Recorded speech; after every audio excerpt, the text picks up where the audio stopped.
తెల్లవారే వెలుగు రేఖలా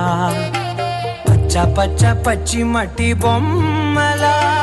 అల్లి బిల్లి వెన్న పాల నురగలా అచ్చ తెలుగు ఇంటి పూల కొమ్మలా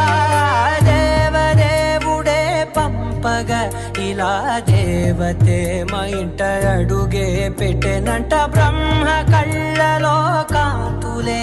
మా అమ్మలా మా కోసం మళ్ళీ లాలి పాడేనంట.